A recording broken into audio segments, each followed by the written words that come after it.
All right, I'm back with something a little different today. I haven't done a lot of knives from Pohan Leu. And I've done one maybe a year or so ago, I remember. Um, and then I did an unboxing of these three that I have. And we're going to talk about this one today. This is the Sardine. It is a smaller guy. And he spells it Sardeen. So Sardine. A little bit different spelling, but whatever. I'm not going to argue with the guy. I didn't name it. He did. I don't want to call it basic, but this is just a basic frame lock thumb stud knife. Okay. Most of the time, he makes knives with flipper tabs as a default. He'll do thumb studs if you ask. Now, Elia sent this in, and this was made specifically for him, and he requested thumb studs. Cool. No problem. This thing works really great. On bearings, has a really nice smooth action. Feels pretty good in the hand. I got to kind of choke up a little bit here to get my middle finger in that groove, and then it works good. If I'm back here a little bit, it's just a little bit awkward and my pinky is halfway off. So, but again, this is a smaller knife. Overall, it's 6 3/4 since 4 inches closed. It is pretty tall or wide, however you want to dimension that one.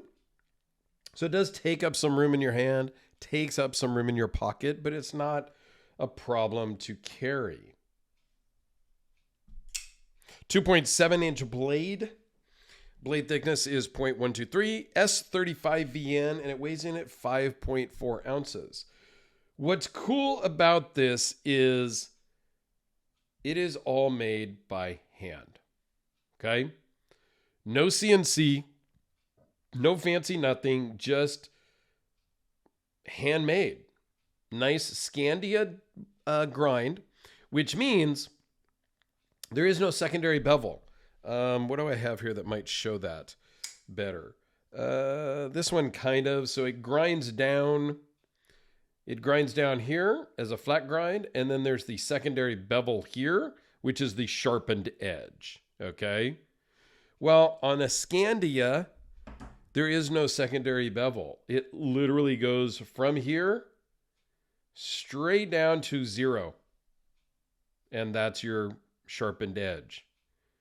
Both sides, very symmetrical. But yeah, it's just a different type of grind. Sometimes it's called a zero saber grind, actually. So there's some marks on this. This is just tumbled titanium. Carbon fiber backspacer, it looks like. The pocket clips are pretty wide and just sort of looking to me. Okay, that doesn't do much for me. It works well in the pocket. It's just kind of basic, as this whole knife is. And that's not necessarily a bad thing. I think sometimes we get too caught up in the crazy fancy millings and you know whatnot of stuff like this that are a lot of people carrying. Like, this is almost too fancy for a lot of people to carry. I carry it all the time. I love the Red Horse Knife Works Hellraiser, but that's me. And I like exotic materials, carbon fiber, zirconium, titanium clip, things like that. But there's something to be said for a handmade with a grinder, with his own heat treating oven and all of that. It's just nice. It kind of reminds me of Emerson knives. They're a little bit blocky. They're not contoured. They're comfortable, but they're not overly comfortable, if that makes sense. Yeah, I just appreciate that craftsmanship. It kind of connects me a little bit more with the knife because it is hand done. There's no CNCing and things like that. So it just feels different in my hand. I don't know. Now, Pohan goes by Po, has been making knives since 2003. It's now 2024. almost at the end of 24. Can you believe it? It's already November of 2024. I got nothing. And I think he's been full-time knife maker for like 12 years or so. Don't quote me on that. And his books are always open, from what I understand. And his wait time is less than a year if you want to commission your own knife. He's in Texas somewhere. And yeah, he just makes them at his house, the shop in the back, whatever it is, all by hand. When he first started, he used an angle grinder before he actually got a grinder, because he just wanted to make knives and he used what he had at the house, which I think is super cool. I meant to grab some paper. I have a piece of cardboard here. Let's see how it does on cardboard.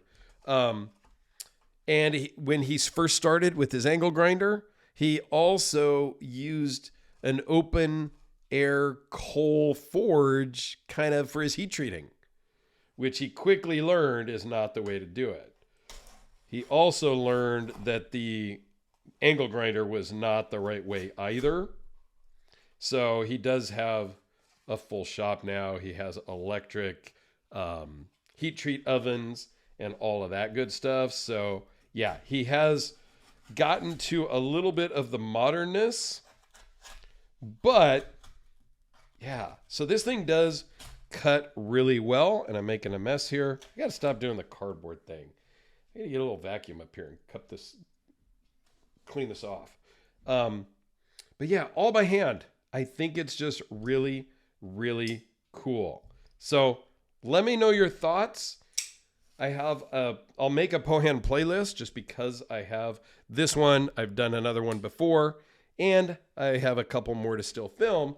So here's a couple size comparisons. That's a Sharpie Spider Codelica. And since I pulled this out earlier, the Kubi and the Hellraiser. So stay tuned. There is a couple more Pohans I have to film. And Elias, thank you very much for sending this in. All right, everyone. Thanks for watching and have yourselves a fantastic day.